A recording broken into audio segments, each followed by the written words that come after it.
Man, it was a really good scrimmage we just finished. Sorry, we're a little early. Oh, wait, no, we're good. Really good scrimmage.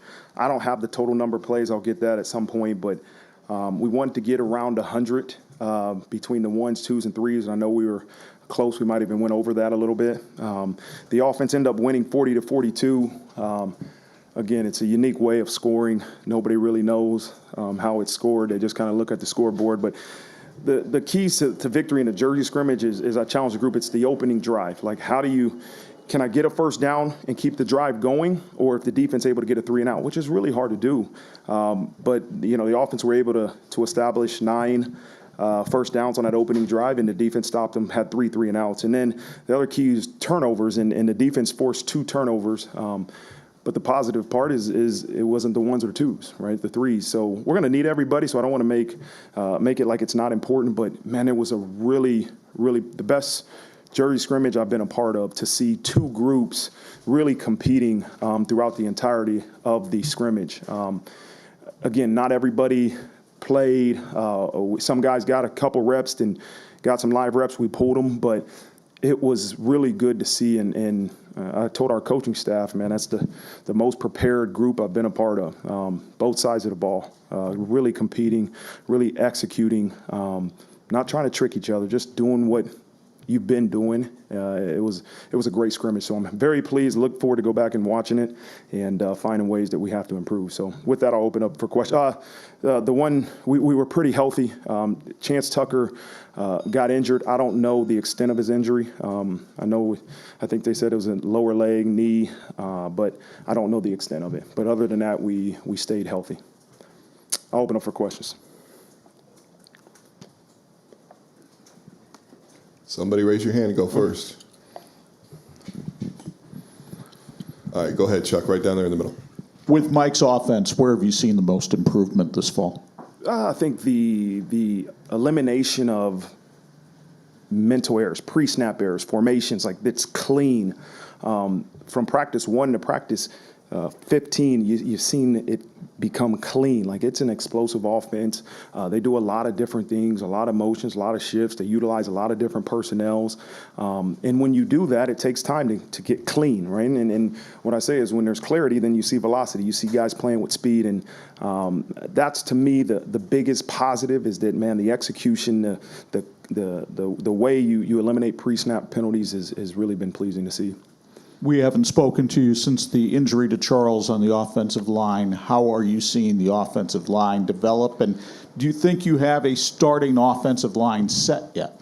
We'll have discussions about who's going to be the starting offensive line probably after tonight, tomorrow, as we get into Texas A&M prep. We've been using multiple guys at the tackle, at the guard positions, but we know at some point we got to make a decision and say these are going to be our 5 guys moving forward. We haven't made that decision yet. All right, shifting to your left, second row, Tyler James. Marcus, what have you continued to see from Riley Leonard, and are you comfortable in naming him the starter at this point? Yeah, he's been with the ones the whole time, and that was the goal. But the best thing is he's taking care of the football. Like, he's been in red. We know he can do some things with his legs, but we've kind of forced him to say, hey, we know you can run the ball. Let's continue to watch you progress in the passing game, making checks, being able to put the offense in great situations. That's what you're most pleased about, but he's taking care of the football, and that's what we need out of our quarterback. And circling back to the offensive line, Tosh Baker was someone that we saw getting some left tackle reps. What have you seen from him? What do you like about the way he's handled this opportunity that's been put in front of him? Yeah, Tosh is a guy that's been out there, has game experience. He's an older guy that has a lot of talent. He's a leader in that room, right, and elevates those around him. And I've been pleased with what he's done since the injury of Charles Jagasaw. All right, far to your right, first row, Eric Hansen. Hey, Coach, we're hitting the offensive line hard today. I figured that. Yeah, well, we had seen both on Saturday and then on Thursday some number 1 reps for Sam Pendleton and Anthony Knapp. What have those guys done to put themselves in a position to either challenge or want to get use? And to be clear, they are not the number 1s at this point? We have not named a starting offensive line yet, and we will At some point, we have too soon. But what they've done is they've created a lot of confidence in the offensive coordinator and offensive line coach with what they've been doing with their reps. I don't care if it's been with the ones or the twos. We want our guys to know that we're evaluating everything you do. Now, the challenge is when you're young and you're doing a really good job with the twos, we got to put you with the ones. We got to see what you can do versus our best. And that's what we've done. And both of those two have done an unbelievable job. And then I wanted to ask you about the hiring of Anthony. I don't want to say his last name and mispronounce it, but your director of analytics. Tresh. Mm-hmm. It's Tresh? Tresh. Okay. Why was that someone you wanted to add to your staff, and what do you hope his function will be on game day and not game day? Obviously the director of analytics will be a guy that helps you out using the book during the game, but also, again, a guy that can evaluate trends of prospects, trends of your current team, looking at numbers. And I think he's a guy that's going to be very beneficial to the addition of our recruiting and our support staff. It was a position we felt that we didn't have, that we needed to have to really be able to maximize this football program. And he's only been here a couple days, but I think he's going to be a valuable asset. All right, back to your left, front row, Jack Sobel. Marcus, kind of shifting to the defense. When we talked to Coach Bully, he was pretty adamant that it's going to be 5 guys rotating, playing situationally at linebacker. What are some of the challenges with getting everyone involved there, and how's that group been in fall camp? It's been wonderful. We got 5 guys that can be in at any time, and we have a lot of confidence. And I think that creates a little bit of unity. Like, hey, whoever's in that on the field, they're representing the entire room. We'll find ways to get them all on the field. We demand you play with an effort that I don't know we can only play with 2 or 3 linebackers the entire game. The effort that we demand the guys on defense and our entire team play with, it's really hard to just have one group out there, and we'll find ways to get all 5 of those guys on the field. And then you mentioned a couple times back in spring, getting the 4 best pass rushers on the field on third down. Who are some of those guys who might not necessarily be starters, but have stepped up as guys you can throw at the quarterback on third downs? And it's hard to name just 4, but Boubacar has done a good job of really rushing after the passer.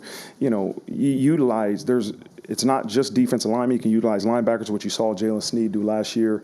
I really like our pass rush package in terms of who we're able to get on the field, but it's a deep one. All right, we have some guys that can rush the passer, and I know Coach Gordon will have those guys on the field that need to be on the field. All right, back to your right, third row, Tim Priester. Back to the offensive line. The percentage move is that Baker's a graduate student and Coogan started 13 games last year. How do you balance the scales of, experience, but seeing the upside of guys like Knapp and Pendleton, but going into a really rough environment to start out? Yeah, we take all those things into consideration. Who has experience, the ceiling of the individuals you have in that room, really where will they be week 1 versus where will they be week 8, and that's something that you even saw last year as we progressed throughout the season. You had a couple new guys that ended up starting. So those are just all those things we have conversations about, and we take all those things into consideration at some point when we say, okay, let's name the starting 5 offensive line. But you have some experience. You have guys that aren't as experienced or have 0 experience, but are really talented football players. And at some point, you just have to make a decision based off all those facts you mentioned and be confident who you're going to have out there on week 1. Like what we decide on is best for week 1 doesn't mean it's going to be the best for week 5 or 6. And that's something we've discussed as a coaching staff, but we got to figure out what's best for week 1. Has there been a vote for captains? Has there been a decision or a time when you're going to announce them? Soon. There has not been a vote yet. I want to do it here soon, and soon. I'll just say soon. You have a limit? No, that will be based off of really the voting. We'll give them opportunity to vote for who they feel are the captains, and then I'll get a final say with the numbers. And that's always based off, to me, what does the team view as captains? Usually it tells you there's a clump. There might be 1 captain, there might be 2 captains, there might be 5 captains. It's going to be based off the voting. Okay, middle row on the left in the back, Fahid. Marcus, not sure if he's going to play offensive line, but Tyler Buckner, what's it like to have him back, part of the squad, and his new position? How has he progressed in the fall? He's done a great job. It's good to see him back. It's good to see his face. There's a level of comfort, obviously, I have with him. being a part of this program. But he's owned his role. Obviously, he's in the whiteout room. There's some different things we're going to have him do to help our program. But that's what he wanted to do. He said, Coach, all I want to do is help this football program. Whatever I can do, whatever you guys ask me to do, I'll do it. You know, every once in a while I'll see him throwing balls in the whiteouts drills, which I think he just wants to have an itch to throw the football. But he's been a great teammate, and that's all you can ask out of him. Hey, he's still got a good arm, so that's good. Where do you see him fitting into that talented wide receiving room, and maybe from there, the wide receiving room as a whole? How have you seen them progress and mesh together this fall? I don't know if he's pushing right now to be a starter. It's talking about Tyler, but he's embraced his role. I'm really pleased with the job Coach Brown has done with that wideouts room. We've said we want to play 6 to 8 wideouts. I can think of 8 to 9 right now that have shown us that we can depend on them to be on that field. And so there's been a major progression. They've been healthy. They made some big plays today, and they've been making big plays all fall camp. So it's a trust of the coordinator. It's a trust of the quarterback to throw those balls, but also they've earned that trust by the ability to make them. Okay, right side, front row, Pete Sampson. Marcus, some of the receivers talked about sort of the pace of the offense getting in line, but also like the sort of inclusion of more motion and sort of maybe trying to muddy the picture for the defense a little bit. When did you feel like the offense had a handle on that extra part of it? Because at the beginning of camp, I would assume it's the offense is trying to figure that stuff out itself. When did you feel like they had a grip on that? Yeah, I think they're always going to try to find ways to make it better. The one thing I said today was it was clean. There wasn't any pre-snap penalties in the one that we did have delay game. We probably didn't restart the clock when we needed to. But that's the point I was asked earlier. I think that's what I've said has really been the most impressive things from the start of camp till now is like the way we've cleaned up our offense. Like it's clean, it's crisp. You don't see pre-snap penalties, and that's a sign of a team that understands exactly what's expected of them. When you're out going through 80, 100 plays, like how much Howard Cross, Mitchell Evans did you put out there today? When do you, I guess, how much work do they need before A&M? They've gotten plenty of work in practice. They're both back practicing. We held both of those guys out along with a couple other guys, so they didn't play today. But they both practice enough. I mean, I think if we had a game today, both of them would be able to go. But we felt like we didn't need to put them out there right now. But they're expected to be back for sure. Okay, middle row on your left, Sean Stiers. Hey, Marcus. You may have heard this. I guess it gets hot in Texas, and they say anyway. But, I mean, it's a continued theme, that we hear about. So I'm curious what your plan is in place to kind of, I guess, keep your team from melting on the field. Yeah. I think sometimes you can overdo it. We can't control the weather here, right? We've had some hot days. We've had some not so hot days. I think as we change to the afternoons, our practice schedules to the afternoons, you'll have more heat. But I think the thing we got to continue to remind our guys are how to replenish your body, how to make sure that you're fueling the right way in between practices, in between series, in between plays. Like that's important. It's not just, hey, before the game, you got to make sure you hydrate. No, these are things that we've really been practicing during practice now. Like how do you refuel yourself? And so the other part is just a mentality. It's going to be hot. Yeah, it's going to be hot. We'll be fine. We're hydrated. We're well conditioned. Our strength staff has done a great job. And, don't let things that shouldn't distract you. Well, and I guess between the conditioning, and you obviously have a pretty good amount of depth, across the board, how much of a factor do you think that becomes? The depth is going to be important, right? And that's with or without heat. I think that's just with the way we play, the tempo on offense, the way you demand, how hard you demand your guys to play the effort. Like we spend a lot of time watching our effort.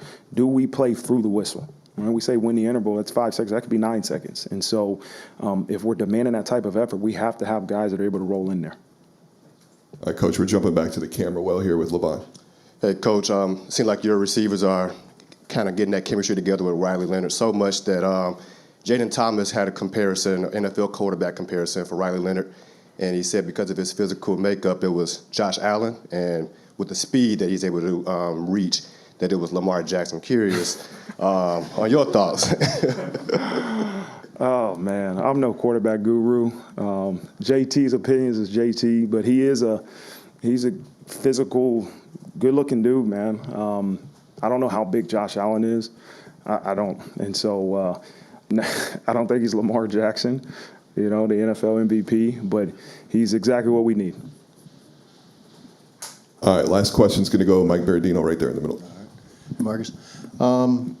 Hearing some good things about Joey, Dr. Joey, I guess, Raymaker, from your guys. How much of a resource is that going to be for them throughout the season, and what do you like about the way he goes about that? Yeah, Joey's our sports psychologist. He can meet with our guys privately, and he's also been able to just talk to our guys about, ways to refocus. And that's something we've been preaching about. How do we make sure we win those 170 minutes that we're not actually playing? And Joey has really given them some tools. But to me, it's a greater example of our whole sports performance team. We have great individuals from Lauren Lando to Rob Hunt to Alexa Appleman and Joey Raymaker and all these guys that work together along with me to say, okay, how do we best give our guys a chance to have success? Part of it is sports psychology, is nutrition, it's in the weight room. And so Joey's done a terrific job in executing his role within our program, and that team has worked really well together. And then, speaking of teams, what the men's swimming just went through this week is kind of a worst nightmare for any coach in any sport, I guess. I know you guys probably talked to your team about that, but how much, when a university goes through something like that, shuts down a sport for a while, do you have to remind your guys, or can you speak globally? It's happened to some other programs out there, even in football. How in the modern day? Yeah, I think it's a great reminder for you as the head coach to make sure your student athletes, your coaching staff, everybody a part of your program understands the rules and the expectations. We have to, and this is in football, and this is the example you're mentioning, is we have to learn from the mistakes of others. We can't always depend on the mistakes we make to learn from. We have to be able to utilize the mistakes that other football teams make, other sports programs, other students, other adults. We have to utilize those opportunities, and so this is another great example of that. All right, thank you, Coach. All right, thank you, guys. All right, Coach Golden is coming right up, and we are going right into questions, so please raise your hand, and we'll get you a microphone. All right. We're going to start right down there in front on your left, Coach, with Tyler Horka. Hey, Coach, we've heard it from Max Bola, and we just heard it from Marcus about the linebackers and playing 5 of them. So I guess we need to hear it from you. What does that look like when you're able to put 5 guys on the field in a game and do so comfortably and all have them do different things? Yeah, I think Max has been vocal about it, but I would say, Mick and Al feel the same way. We're trying to develop kind of a herd at each position or a pod that we can rotate through, irrespective of where we play, So obviously the heat in the openers, one of the elements of the game. But, for us, we're trying to develop that at every position. If you had Mick up here right now, he would tell you he's trying to get 8 to 10 guys ready. I know Al's, somewhere around 10 or 11 that he's trying to get ready to play. So that's our mentality. We're trying to build for the long haul. And on the topic of kind of like creating herds at every position, have the competitions between Adon Schuler and Rod Hurd and Jaden Mickey and Christian Gray, has it become less about a competition and more about how do we get these guys on the field? Yeah, just trying to find different roles for everybody. That's one of the things that we tell everybody is that you're auditioning every day for roles, and we try to mix up the groupings. So put some, one linebackers with the 2s, 2 linebackers with the 1s, same thing on the back end, or D end with a tackle. Just make sure that we know it's not always static in terms of who's in the game. So I think that's really important to build that, that, if you will, that vertical and horizontal depth. All right, Coach, going to your right, toward the middle, 3rd row, Tim O'Malley. Coach, the nickel with Bracey and Thomas Harper the last couple of years has been very successful, part of your defense. How is Jordan Clark assimilated now that you've had him all the way healthy through camp? And building depth there is obviously something that's important. It's such an important position in today's game. Yeah, I mean, Christian can play in there. Jaden has played in there for us. Rod can play in there. We can go bigger, too. So there's a lot of different options that we have there. We could leave base on the field because we like our Rovers and Snead and Jaden and those types of things. So we have a lot of different things, and we just try not to present the same thing all the time. That's important.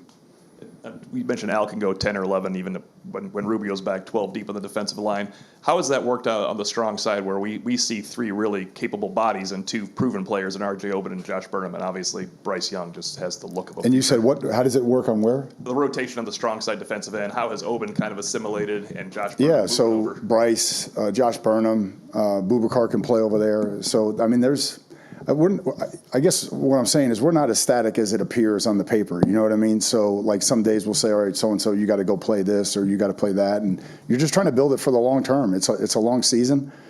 And I think that's what's great about the scrimmage today is just you get all these different situations. And to me, it was like Coach was saying, it was like just a really mature scrimmage. There wasn't a lot of nonsense. It was just really mature. It was clean. Guys were flying around and executing, and wins on both sides, you know. So it was fun to watch them go out, both sides go out and do that. All right, Coach, we're jumping back to the camera well back here with LeVon. Hey, Coach, obviously you know the tendencies of your players on defense and offense. How much has Denbrock's offense, though, challenged you to go to the drawing board? Every day. Yeah, every day. No, they do a great job. So, number one, they have a quarterback that can distribute, right? So, or he could solve it with his legs, which is really, I mean, that's an awesome starting point. I think that everybody talks about Mitch, but the other 2 tight ends behind him have made great strides. So now all of a sudden there's different combinations that can go in the game. I love our running back core, different combinations of wide receivers in the game. So the totality of that, if you will, it provides great challenges. It's not like just take away Mitch or just take away. Bo or, hey, we got to focus on Jeremiah. It's not that because then Riley can get you with his feet. So it's great. I love the system. Coach and I had a chance to ride together to Coach Freeman's house the other day and just pull back and say, okay, from a macro side, when you look at it, what gives you problems or what's really, really fun to watch? And so we definitely it's definitely a challenge every day to go against it, and it makes the guys adapt and solve problems on the field. All right, Coach, we're going to your far right in the front row, Eric Hansen. Coach, I wondered if I could ask you your impressions of 3 of the freshmen, Carson Hobbs, Tay Johnson, and then Leonard Moore, who had some good sound bites about him the other day. Yeah, so Leonard been a little bit banged up as of late. I'm sure he's going to be healthy and ready to go once we start our A&M prep. Carson, we're challenging him a little bit, between, some nickel and some corner and doing some different things with him. And Tay has really made a lot of progress. Again, if we just, like, Tay cares about it. He really wants to do better. He's trying to improve. It's just a challenge back there when you're young. So, again, we're building it for the long haul, and we're trying to get them to the finish line by, 2 weeks from now. But certainly moving forward, we know we can get them there. And then it was interesting to hear Jack Kaiser talk about the in-helmet communication because I think he probably elevates that process and what he's able to do with what you're telling him on the field. Yeah, it's probably good because Jack's really smart. So if he had a button back to me, it would be a long day for us. You know what I mean? We'd go back and forth. But I'm wondering, just in the way he processes things, the way maybe he has some, is it similar to an NFL player being out No there? doubt. I mean, he's a problem solver, and I can tell him, certain things, and then, when I get cut off, he can operate it based on what he sees, But we just try to keep it really quiet. We try to keep it calm. I tell the coaches all the time, it's Sully landing on the Hudson. It's not, it's not a rock concert. It's not everybody yelling. It's, we got Teterboro on the right, unable. I'm going in the Hudson, and it's that just, hey, just what do we have to get across, and the rest of it's noise. It's not going to help us. Coach talks about it all the time. All the other noise isn't going to help us. All right, left side, front row, Jack Sobel. Hey, Coach Golden. Coach Freeman talked about haven't voted on captains yet. Like with guys like JD and Cam gone, like how have guys like Benjamin, Xavier Watts, Jack Kaiser stepped up as leaders over the offseason? Leaders. I mean, look, there's going to be some captains, but we got way more leaders than captains. You know what I mean? Everybody has the potential to lead. And Like even when I, try to send notes to the defensive guys that are part of that leader group, it's a big number, and it's not just seniors. There's guys that you're grooming that are sophomores that or juniors that have a chance to be leaders. So again, there's leaders and great teammates. As long as there's no third parties, we're going to be in great shape. All right, last one for Coach Golden's going to go to John Bryce, far right corner, back corner. Hey, Al, good to see you. Good to see you guys. Max said earlier, I guess maybe a week ago when we talked to him and a couple of the other guys did, how NFL-like this defense is. Max even said it was had more depth than some of the ones he had in the NFL. How are you able to teach that to that depth? Maybe what does it say about the guys you're working with here? To me, we're just trying to get better every day. Like at the end of the day, everybody's got their system. We believe in ours, and I love our staff, and it's not just the position coaches, because you guys have heard me talk about the position coaches, but the ability to execute with the GAs and the quality control guys, and the amount of tips that go out, and the structure and all that. So again, people name systems whatever they want to name them. That's immaterial to me. What's important is that do we believe in what we're teaching every day, and trying to fight that chasm, between goals and outcome. That's execution. That's what we're trying to every day do, and you can call it whatever you want. We're just trying to get better today and trying to execute whatever we have to do. And what people mean by the NFL system is there's flexibility in it. It's not just the system isn't the star, right? The players are the star. So does that make sense to you? So that's the system. The players are the stars, not the system. And how do we develop players, and how do we get them to do the things that they do best? You referenced loving your staff then, and specifically in the back end of the Marty Biaggi, Mike Mickens combo. What have they brought to the table, and what maybe does that allow you to do elsewhere holistically with the defense? We just have a great team back there, right? So, you got Marty, you got Casey, you got Bryce. I spend a bunch of time down there, and then obviously Mick runs heads the whole thing up. So there's a great collaboration. Mick leads it, does a great job with those guys. But again, I was just, I don't know what made me just think of it, because I think Coach said something when we had our retreat. But you said I've said before I love my staff. Well, I didn't know half the staff when I came here.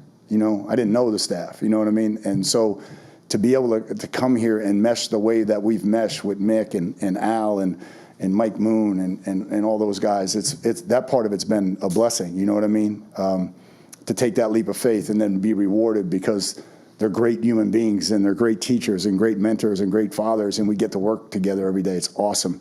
And coaching defense is hard, man. Trying to stop him every day with everything they got going on, it's hard. So you can get, it can be difficult. There are difficult days. There can be challenging days. There could be days where you got a short fuse and you got a bunch of different personalities. But man, it's fun to go to work every day, and the way the players respond is what motivates you. All right, thanks, Coach Golden. Okay, guys. Coach Denbrock's up next. Again, we're going right into questions, so raise your hand. All right, Coach D, we're going to start down in the left on the front. How's everybody doing? Good. You guys got any juice today, or you just kind of like, oh, it's another press conference. Here we go. Let's go. Let's go. All right. Sorry. Awesome. You're good. Coach Denbrock, how have you seen Riley grow and improve the most from July 31st to today? Well, he's 100% healthy. That's number one. But, I think for him, the process continues a little bit, right? So we're trying to give him as many answers as we can while we're going through this process, but some of it he's going to have to learn in this system how to figure out for himself. What I like about it is that he's not afraid to try it and fail and learn from it. He doesn't usually get too bad at paralysis by analysis, which is easy to do against what our defense does, where you're standing there just kind of wondering, okay, what is the right thing to do? He makes a decision and lives with it. And then if we need to fix it or adjust it, we can do it from there. I think his overall understanding of what we want to eventually become offensively, I think he's got a clear vision of that. I think, and he's done a good job of kind of running with it.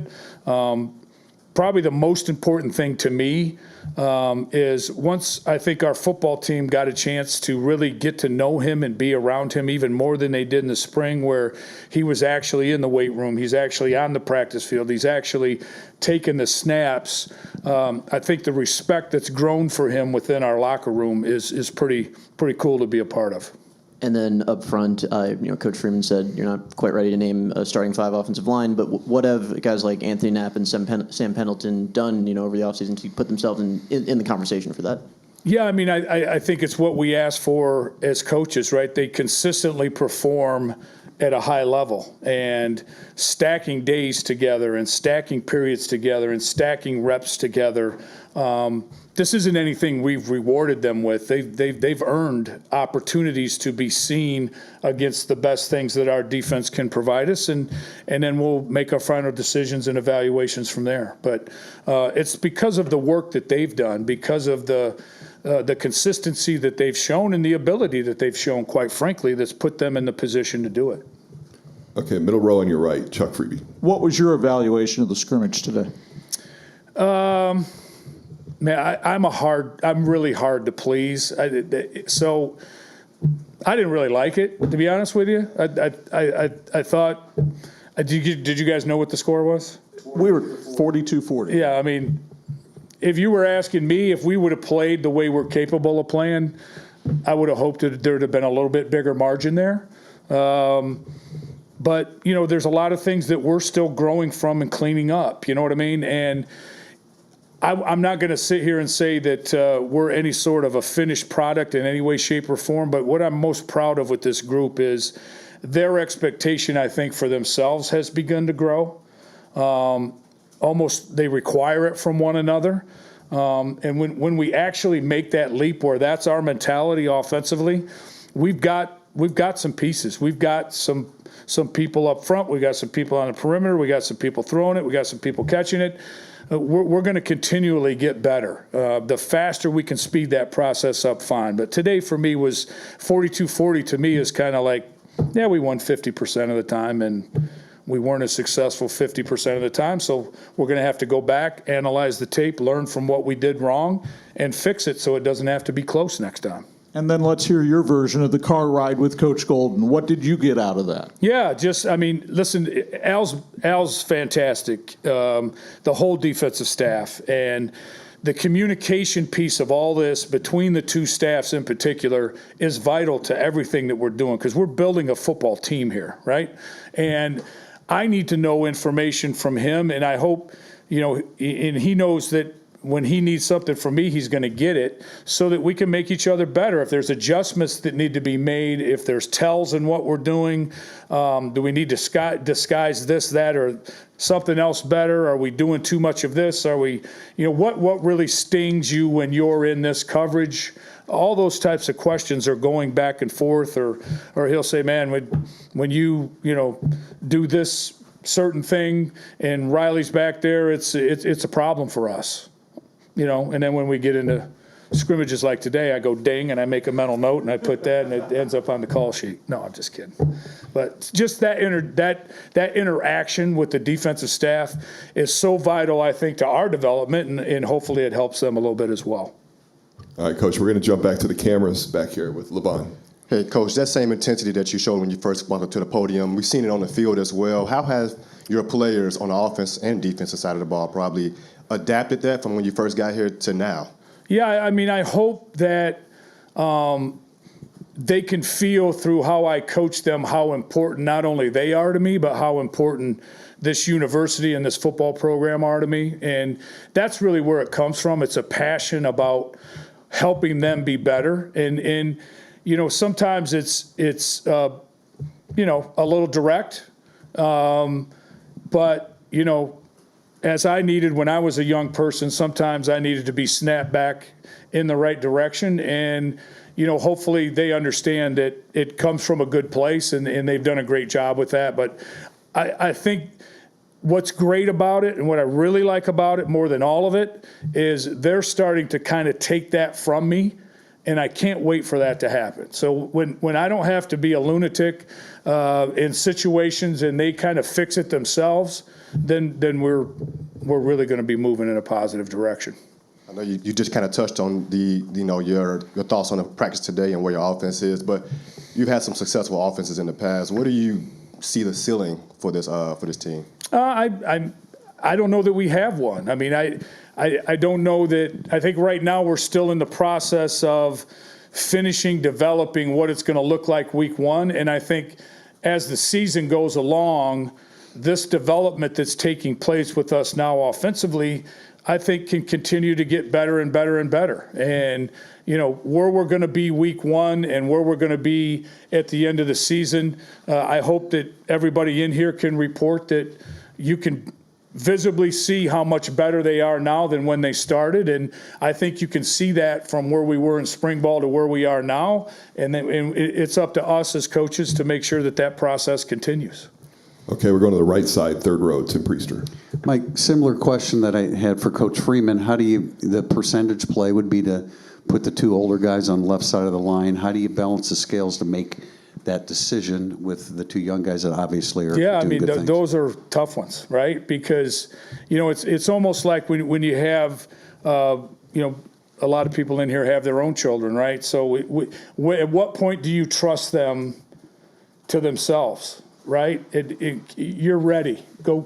You're ready for this, right? Or do you hold on and say, well, this maybe is not the best place? Or those are hard decisions, right? Within families and obviously within trying to construct an offensive line that can match up against our week one opponent and all the ones down the road and be the type of force that we're going to need that group to be. So those are not easy scenarios for sure, and we're trying to work through them and make the best decision that's best for the football team. So what can Knapp and Pendleton do on the practice field to prove to you that they're ready for, obviously, an extremely different environment at College Station? Yeah, I think the benefit that those guys have every day is who they're going against. I mean, we've got a pretty good defensive line of our own around here. So, it's not like they're out there just measuring themselves against, some average players. I mean, those two boys in the middle and some of those guys on the edge are pretty good players. So,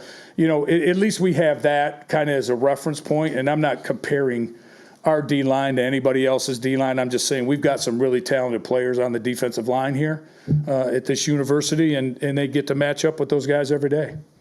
Okay, left side, front row, Tyler Horka. Coach, right there. Left, there you go. We've asked you till we're blue in the face, and you're probably blue in the face as well, who that guy is in the Notre Dame wide receiver room. And even if you still don't have an answer to it, what does an offense look like that doesn't have that guy? And do you have the pieces to still do what you want to do without it? I think the answer is yes, we do have the pieces to be more dynamic at the wide receiver position than I think over the last few years. I hear that a lot. I think it's going to be a combination of guys. I don't know that there's necessarily one alpha that has kind of separated himself in that room. There's a bunch of really talented ones, and at times they flashed here, flashed there, and they've all had their collection of different guys of making good plays at certain parts of a scrimmage or a practice or whatever. So I think at least in the beginning, it's going to be a little bit more of a mix and match, and the depth there obviously helps. There's some good depth there. And we're going to move those chess pieces around kind of, Coach Yao kind of talked a little bit about the same thing, right? It's fitting the system to the players and fitting the positions within the system to the players' abilities, right? And that's what we'll be, and that's how we'll go about it. I know you haven't been able to use them fully all year, even going back to the spring, but how much does a guy like Mitch Evans at his full potential kind of ease the uncertainty of not knowing if you have that guy in the wide receiver room? Yeah, I mean, I'm so excited about where Mitch is going, right? I mean, he's gotten involved in a lot more this last week, and we'll ramp him up a little bit more headed into this next week and try to get him towards the finish line and ready to go. I will echo again what Coach Golden said about, where Coop and Eli Reardon are and the things they've done.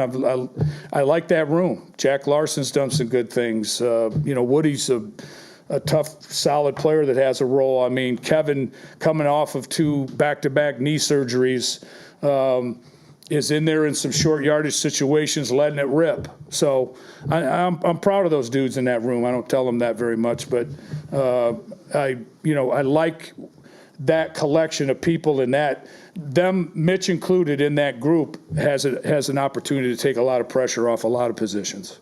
Okay, jumping to the other side, front row, Pete Sampson. Mike, I was interested, this is kind of a teaching quarterbacks question, but like, how do you resist the temptation to give the quarterbacks the answers and let them figure it out themselves? Because if you give them the answers, then in theory you could just move forward with something else. Like, how do you sort of balance that? Yeah, I mean, I think you've got to use practice for the way practice was intended. You can't be afraid to let the defense kick your butt while you're learning how to adjust what you're doing, right? So you got to give them an opportunity to fail or succeed and stay out of the way, and then go back and fix it, and with the expectation that we're not going down this road anymore. This is fixed, right? And you understand it. Okay, fine. And I've seen that so much from the quarterbacks in particular. And if anybody's trying to fix them on the field, I'm probably the most guilty of that because I can't keep my yapper shut half the time.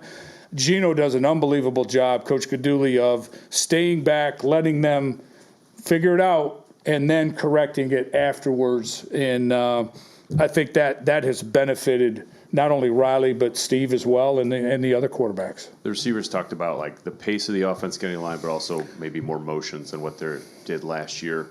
At what point in camp did you feel like, okay, this is something they're getting, opposed to it feeling like a fire drill maybe before the snap? Yeah, it was something kind of in the spring. I thought we were awful at it. You know, I'm a big believer in if you're going to use motion, it should actually be done with some urgency instead of a slow jog.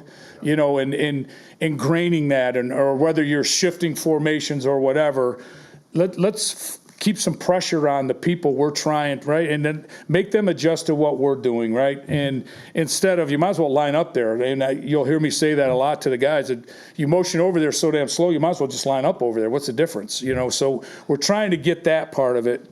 I thought towards the end of the spring and really over the summer, one of the things that Coach Golden and I talked about doing just to help both of our units collectively was to have maybe a 5 or 10 minute period every day built within practice and even the summer practices where basically I just could mad scientist motions and shifts and do all kinds of, so he could get adjusted defensively, and we could learn how to do it the right way so that it is actually a weapon, and that's how we wanted to try to use it.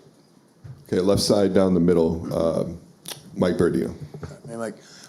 Some of the guys have talked about Joey Raymaker and their sessions with him. I know he addresses the group as a whole, and I'm hearing about breathing techniques and stuff in an offense that wants to go fast. I guess, how do you see that playing out in terms of on the field, and then what do you like about the whole mental skills approach for your group? Yeah, I mean, I think one of the things that I really have enjoyed from him in particular is, you know, his approach to understanding how to get yourself back centered, right? And whether that's meditation, whether that's effective breathing techniques, all of that can kind of bring you, whether you're having success or failure, right? And Coach Freeman said this to you guys, I'm sure, many times. Our mentality of one play, one life means whether successful or unsuccessful, put it away, refocus yourself, rechannel your energy on what you can control, which is the next play, and let's go on. And with a system offensively that wants to play with some tempo to it, nothing's more critical than that. Whether you make a good play or make a bad play, it's got to go bye-bye. And let's move. It's next. And the ability for the guys to kind of learn how to use their breathing to help them do that, or refocus themselves or reload, as we say as a program, is a really, really strong way of getting them back focused on what we're trying to get done. And then I guess kind of another big picture thing, the fact that men's swimming had to be shut down here because of an internal gambling thing, for one thing. And this is something that's popped up around college football, even at your previous place that came up with Butte. Yeah. How much does something like that just make you just perk your ears up and just make sure that, and even you guys as coaches, making sure you're listening, aware, and trying to remind these guys of how nothing's harmless. It's absolutely terrifying, right? I mean, there's, one of the most prominent, networks, and all the prominent networks have their own thing that you can go on a mobile device with, a little mini computer and do something that could cost you your career as a football player. So it's absolutely something that we do what we can to make sure we're all over it as far as our communication with the players, with the staff, with everybody, to make sure that, we're doing things the right way. All right, we're going to wrap it up with Eric Hansen, far to your right in the front row. Save the best for last. All right, thank you. We're going to go run laps after this, too. All right, cool. Let's get it. All right.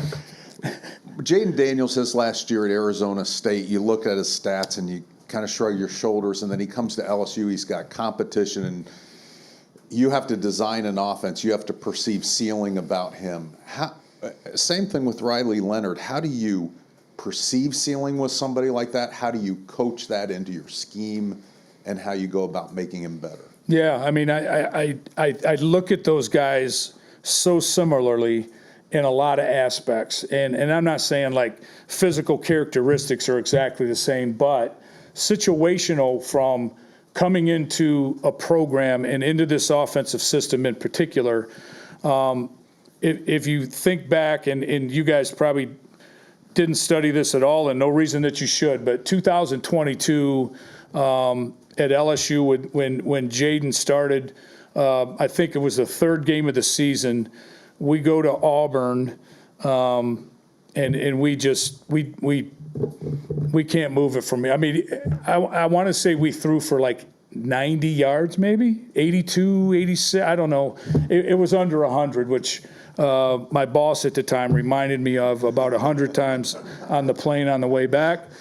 But that process that he was going through was me getting familiar with him gaining trust and kind of that camaraderie with his wide receivers. That process hadn't run its course yet. And even though there was receivers running open, he was more entrusted in himself to put the ball down and run it than he was to let go of it. And I see some of that same process going on with Riley at times, right? I mean, if you're a competitor, right, and this is how I view Jaden and I view Riley the same way. If you're the competitor that should be the starting quarterback at the University of Notre Dame, then you're going to do whatever you can in your power to make sure that we're successful. And if you believe in yourself more than you trust the people around you, that can be a little bit of a detriment at times, right? So working through that, where that trust gets built, and I think the guys have done a great job of it. It's getting better all the time. He knows he can run and make plays. How far can we get him as he goes through his development here to now trust the people around him to do the same things that he knows he can do himself? And that process is something, when I talk about us, get better and better as the year goes along, I think that's going to be a piece of it. Thanks. And then my follow-up has to do with Kyle Field. I think you and maybe Mitch Jeter are the ones that have some experience there. What can you bring from that Kyle Field experience that's going to help your team in terms of communication or whatever else on August 31st? Yeah, it's a hornet's nest. I mean, it is loud, chaotic, warm, I think someone brought up. All those things are true. And it's a very, very difficult, hostile place to function, especially as the visiting team on the offensive side of the ball. So, we're going to have to, and we've already done this, worked on different cadences and snap counts and things like that to make sure we're clued in. We're going to have to be careful about maybe how much motion and shifting and different things that we build within the game plan, because you can't hear. I mean, and it's hard. Communication is hard. And I think the work we've done with a good doctor about focusing and blocking out the noise, if you will, literally the noise at Kyle Field is going to be a huge factor in how we perform. And, and I think some of that too is, the confidence and calmness that we can walk into that stadium with as a program, and that comes from being successful on the practice field and building that trust in one another and the confidence in one another. All right, thanks, Coach D. Thank you.